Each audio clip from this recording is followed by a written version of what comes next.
নমস্কার, আশা করি সকলে ভালো আছেন। চলুন আজকের গল্প শুরু করা যাক। গল্পের নাম madness of love, part 12। Ashika কখন থেকে নিজের রুমে মুখ ফুলিয়ে বসে আছে, আর তখনই ধীরে ওর রুমের দরজা খুলে যায়, আর চারবিক নিজের হাতে একটা বড় কেক নিয়ে ভেতরে আসে। যা দেখতেই আশিকার চোখ উজ্জ্বল হয়ে যায়, আর ও চারবিকের দিকে দেখার সময় স্মাইল করতে লাগে। চারবিক খুব আরাম করে হেঁটে ওর কাছে চলে আসে, আর ও বেডে বসার সময় সাইড টেবিলে কেক রেখে দেয়, আর তারপর নিজের কাছ থেকে একটা ফাইল বের করে আশিকার সামনে রাখার সময় বলে, যদি তুমি কেক খেতে চাও তো সবার আগে তোমাকে এই পেপারে সাইন করতে হবে।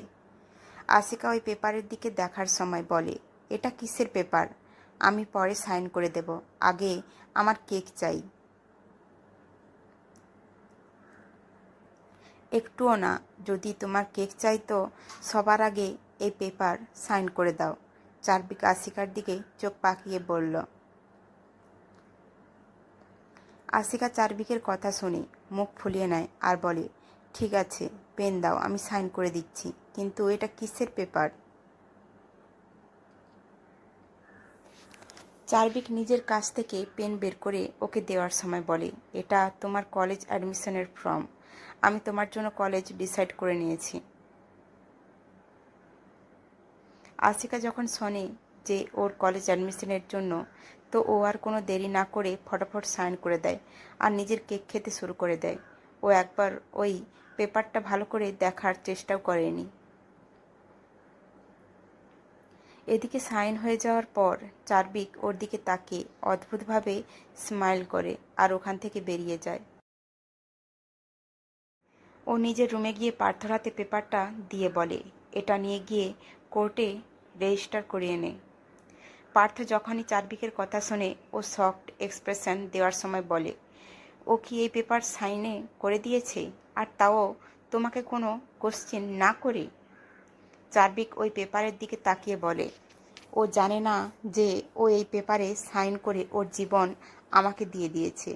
ও জানে না যে ওর এই না দেখে সাইন করায় ওর পুরো জীবনটাই বদলে যাবে। পার্থ ওই পেপারটা নিয়ে কিছু সময় দেখার পর বলে, যদি ও এইসব অ্যাকসেপ্ট না করে তাহলে, আর ও যদি তোমাকে ঘৃণা করতে লাগে তাহলে?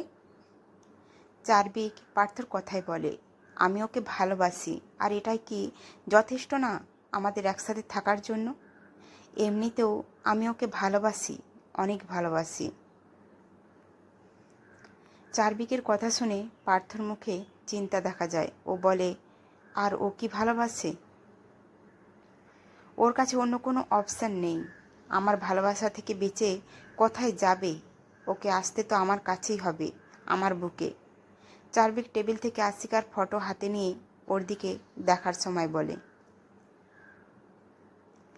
পার্থ চারবিকের কাঁধ ধরে নিজের দিকে ঘুরিয়ে নেয় আর বলে, চারবিক, এটা রিয়েল লাইফ, এখানে কোনো মজা চলছে না। আর একবার ভেবে নাও, কারণ এতে তোমাদের দুজনের জীবন জড়িয়ে রয়েছে। আর ও যদি তোমার ভালোবাসা না বুঝতে পারে, কি করবে?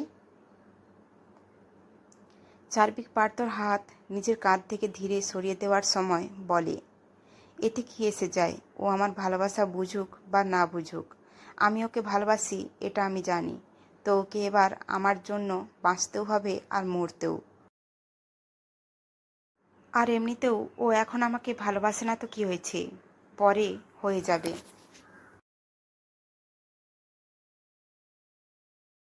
আর যদি না হয় তো কি করবে? পার্থ আরও একবার নিজের প্রশ্ন ঘুরে করে। পার্থ, তুই এইসব কী কথা বলছিস? ও আমাকে কেন ভালোবাসবে না? তোর কি মনে হয় আমি ওর যোগ্য না? আর তারপর একজন সাইকোর মতো হাসার সময় বলে, পার্থ, আমি ওকে ভালোবাসি, আর ও নিজেও আমাকে ভালোবাসে। এই কথাটা এখনও বুঝতে পারছে না, কিন্তু খুব তাড়াতাড়ি বুঝতে পেরে যাবে। আর এইসব বলার সময় চারবিক অন্য কোনো রূপ নিয়েছিল, আর ওর এরকম রূপ দেখে পার্থর মুখ ঘামে ভরে যায়।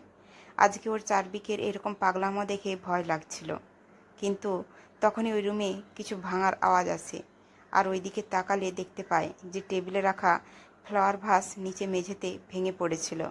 আর এটা দেখেই চারবিকের মুখে অনেক রাগ দেখা যায়। যেটা পার্থর হাত থেকে লেগে পড়ে গিয়েছিল। ওই কাঁচের টুকরোর ওপর চলার সময় চার্ভিক এক অদ্ভুত গলায় বলে, পার্থ, আমি তো এটা ভাবিনি যে ও যদি আমার কাছ থেকে দূরে যাওয়ার চেষ্টা করে তো আমি কি করব। পার্থ, যে চার্ভিকের অ্যাকশনে আগে থেকেই ভয়ে ছিল, এখন ওর কথা শুনে আরও বেশি ভয় লাগতে শুরু করে। কিন্তু এই ভয় নিজের জন্য না, বরং আশিকার জন্য লাগছিল। পার্থ ভয় লুকিয়ে বলে, ও এরকম কিছু করবে না, আর যদি ওর মাথায় এরকম কিছু আসেও তো আমি আছি তো বোঝানোর জন্য। আমি ওকে বোঝাবো। আমি জানি ও অনেক বুঝদার, ও বুঝে যাবে। দেখবে ও একদিন তোমার থেকেও বেশি তোমাকে ভালোবাসবে। চার্ভিক পার্থর কথা শুনে একটু শান্ত হয়, তারপর বলে, কিন্তু ও যদি তোর কথা না শুনে? এই দুনিয়ার লোকেদের কথা শুনে তো কি হবে?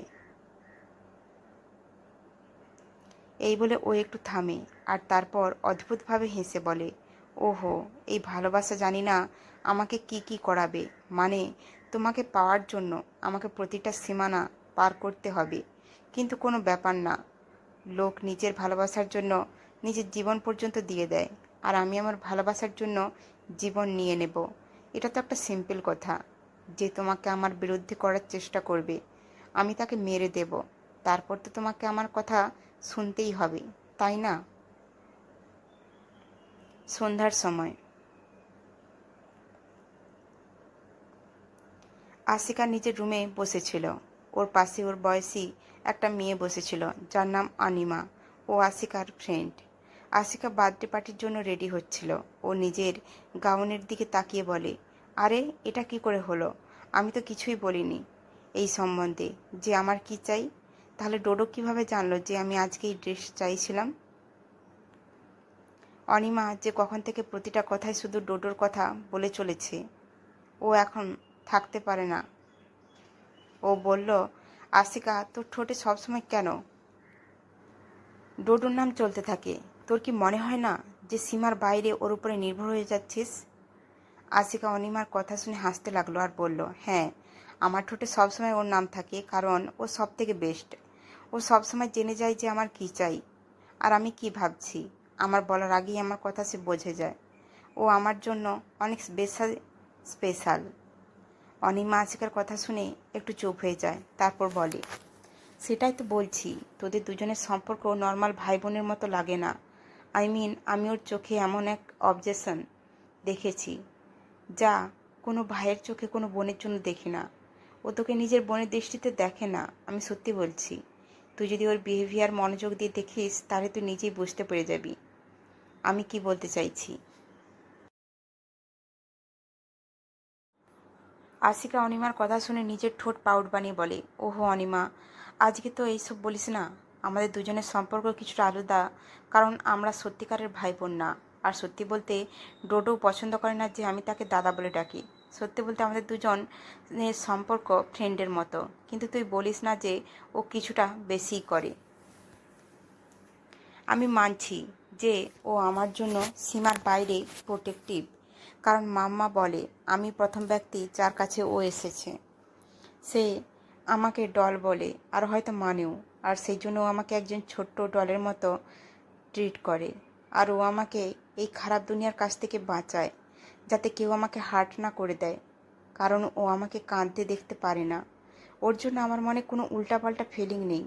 আমি ওর জন্য ছোট বোন। যতই ও আমাকে নিজেকে দাদা বলতে না দিক, কিন্তু ও আমাকে বোনই মনে করে। অনিমার পরে কিছু বলবে তার আগে আশিকার ফোনে কারো কল আসতে লাগে, যাতে আশিকার মনোযোগ ওই দিকে চলে যায়। আর এদিকে অনিমা আশিকাকে হেসে ফোনে কথা বলতে দেখে। নিজেই ধীরে ধীরে বলে, তুই যেটা বলছিস সেটা যদি সত্যি হতো, কিন্তু এটা সত্যি না। আমি তোর ডোডোর আসল রূপ ভালো করেই জানি। আমি জানি ওর তোর জন্য কী ফিল করে, ওর পাগলামো তোর জন্য কতটা বেশি, সেটাও আমি জানি। কিন্তু এই সব কিছু জানার পরেও আমি তোর সাহায্য করতে পারছি না, কারণ আমি তো ওর মহড়া, যে তোর কাছাকাছি থাকি যাতে তোর কাছাকাছি অন্য কাউকে না আসতে দিতে পারি। এক 21 বছরের মেয়ে ভিডিও কলে হেসে কথা বলছিল আশিকার সাথে।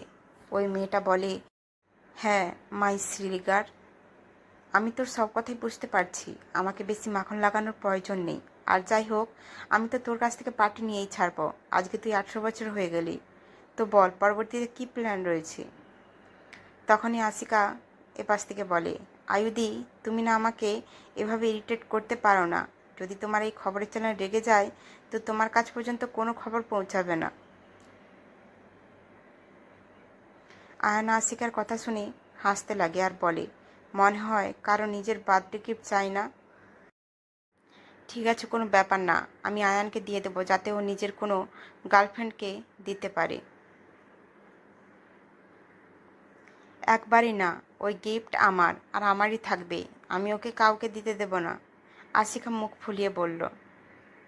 তখনই ওই রুমের দরজা খুলে যায় আর পেছন থেকে এসে বলে, কাকে কি দিতে দিবে না। আশিকা এই আওয়াজ শুনে পেছন থেকে দেখে আর বলে, পার্থ দাদা, আমি তোমার উপর অনেক রেগে আছি। তুমি আমাকে বার্থডে উইশ করনি। যাও, আমি তোমার সাথে কথা বলবো না।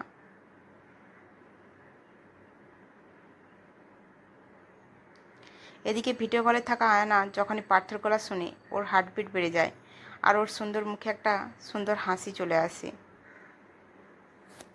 এদিকে পার্থ আশিকাকে সরি বলে ওর কাছে চলে আসে আর ওকে খুব ভালোভাবে বার্থডে উইশও করে। তখনই ওর দৃষ্টি ভিডিও কলের দিকে যায়, যেটা দেখে ও ফোন আশিকার হাত থেকে নিয়ে নেয় আর ফোনের দিকে তাকিয়ে বলে, হে লিটিল প্রিন্সেস, মনে হয় তুমি আমার মতো লেট লতিফ।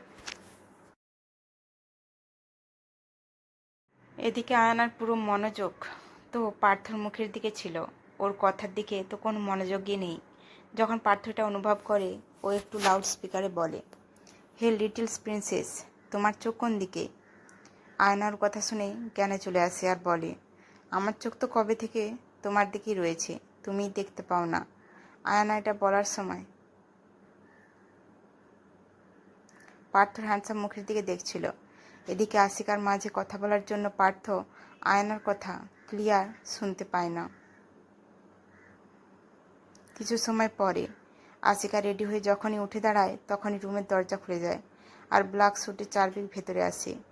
আশিকা হোয়াইট কালারের গাউন পরেছিল আর চার্বিক ব্ল্যাক কালারের স্যুটস।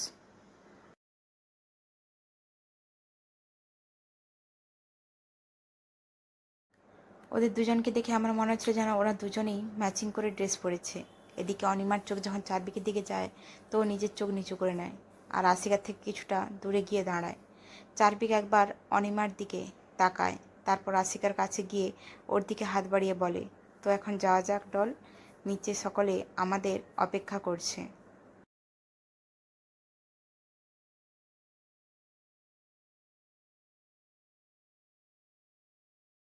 হেসে ওর হাতে নিজের হাত দিয়ে বলে, নিশ্চয়ই ডোডো, কিন্তু এক সেকেন্ড, তুমি তো আমাকে এখনও বললেই না যে আমাকে কেমন লাগছে। চার্বিক আশিকার কোমরে নিজের হাত রেখে ওকে নিজের দিকে ঘুরিয়ে দেয় আর ওর মুখের উপর চলে আসা চুল সাইড করে দেয়। তারপর ওর উপর থেকে নিচু পর্যন্ত স্ক্যান করার সময় বলে, you are looking like angel my doll. Ashika smile করার সময় ওর থুতনিতে কিস করে বলে, thank you for gift Dodo.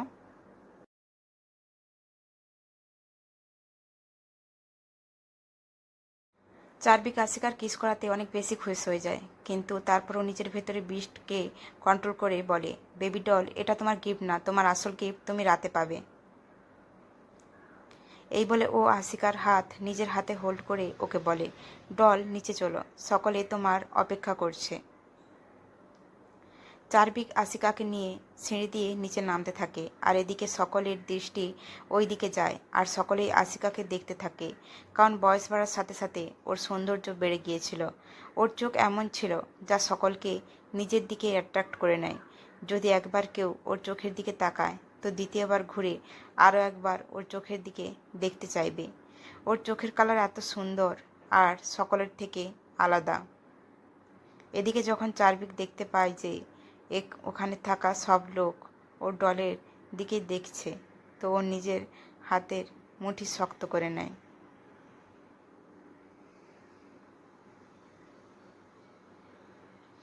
যখন প্রত্যেকের চোখ চারদিকে কঠিন ভাবের দিকে যায়, তো ভয়ে সকলে নিজেদের চোখ নিচু করে নেয়। তারপর চারবিক আসিকাকে নিয়ে হলের মাঝে চলে আসে, যেখানে কেক রাখা ছিল, আর আসিকাকে কেক কাটার জন্য বলা হয়। আসিকা প্রথমে মোমবাতি নিভিয়ে তারপর চোখ বন্ধ করে উইশ চাইতে লাগে। আর যখন চারবিক ওকে এইভাবে উইশ চাইতে দেখে তো ও সাইকোর মতো বাঁকা হাসি দিয়ে নিজের মনে বলে, ডল, তুমি চাইলে যতই উইশ চেয়ে নাও নিজের জন্য, কিন্তু তোমার ভবিষ্যৎ তো আমি লিখব।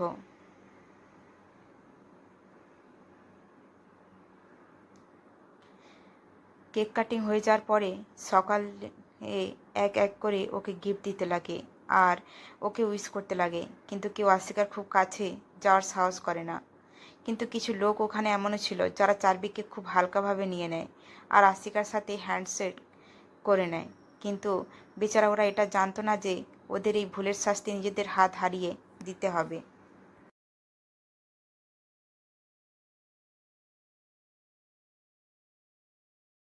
এদিকে হলে এমন একজন ব্যক্তি ছিল যে চারবিকের প্রতিটা বদলে যাওয়া এক্সপ্রেশন নোটিস করছিল।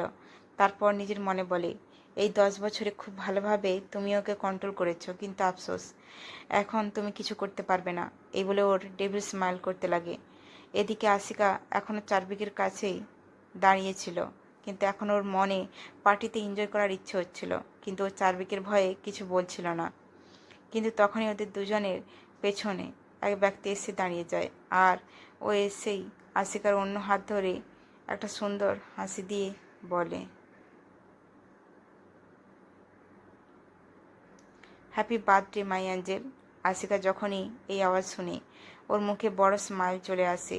ও তৎক্ষণাৎ চারবিকের হাত থেকে নিজের হাত ছাড়িয়ে ওই ব্যক্তির দিকে ঘুরে বলে, খারাপ ডক্টর, ফাইনালি তুমি চলে এসেছো।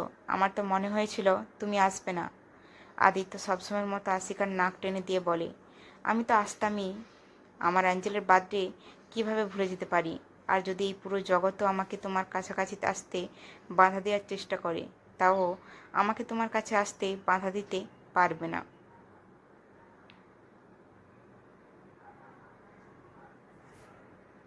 এইসব বলার সময় ওর মুখে একটা ডেভিল স্মাইল ছিল আর চারবিকের দিকেই দেখছিল, বা বলা যেতে পারে ওকেই উত্ত্যক্ত করছিল, যেন বলছে যে দেখো, তোমার দলকে কেউ স্পর্শ করার সাহস করুক বা না করুক, কিন্তু আমি করতেই পারি, আর তুমি আমাকে চাইলেও বাধা দিতে পারবে না। এদিকে চারবিক নিজের হাতের মুঠি জোর করে শক্ত করে রেখেছিল, আর তারপর ওর হাতের শিরা দেখা যাচ্ছিল। ওর চোখ রাগে লাল হয়ে গিয়েছিল। ওর মুখের এক্সপ্রেশন এমন ছিল যেন এখনই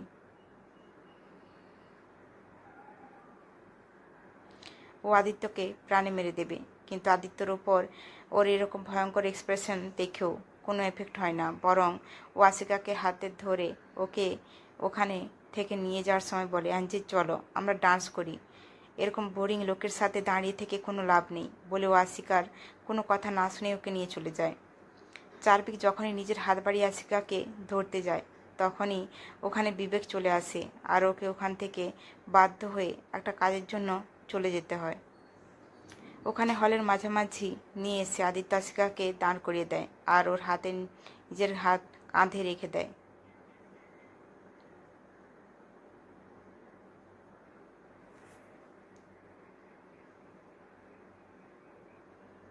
আশিক আজ প্রথমবার চারবিক ছাড়া অন্য কারো এত কাছে এসেছে, যার ফলে ওর একটু অদ্ভুত ফিল হচ্ছিল। এদিকে অন্য কেউ ছিল যে নিজের জ্বলন্ত চোখ দিয়ে আশিকাকে দেখছিল। এটা আর কেউ না, চারবিক ছিল। এই সময় ওর চোখ সূর্যের মতো লাল ছিল, আর ওর হাতে থাকা ওয়াইন গ্লাসের ওপর ধরা শক্ত হয়ে যাচ্ছিল। আশিকা নিজের ভেতর একটা অদ্ভুত অস্বস্তি অনুভব করতে পারছিল। ও নিজের চোখ তুলে পাটিতে চারিদিকে কাউকে খুঁজতে শুরু করে। তখনই ওর চোখ চারবিকের গভীর নীল চোখের দিকে যায়, যা এই সময় রাগে লাল ছিল, আর যেটা দেখতে পেয়ে আশিকা ভেতর পর্যন্ত ভয়ে কেঁপে ওঠে। ও তাড়াতাড়ি নিজের চোখ সরিয়ে নিজেকেই বলে, এই আজকে ডোডোর কি হয়েছে? এত রাগের মধ্যে লাগছে কেন? ওর চোখ দেখে এমন মনে হচ্ছে যেন ও আমাকে এখনই মেরে ফেলবে। এদিকে চারবিকের থেকে কিছুটা দূরে তিনজন ইয়ং বিজনেসম্যান আশিকার দিকে দেখে একে অপরকে বলে, আমরা তো জানতামই না যে ওবরের ফ্যামিলিতে এত সুন্দর মেয়ে রয়েছে।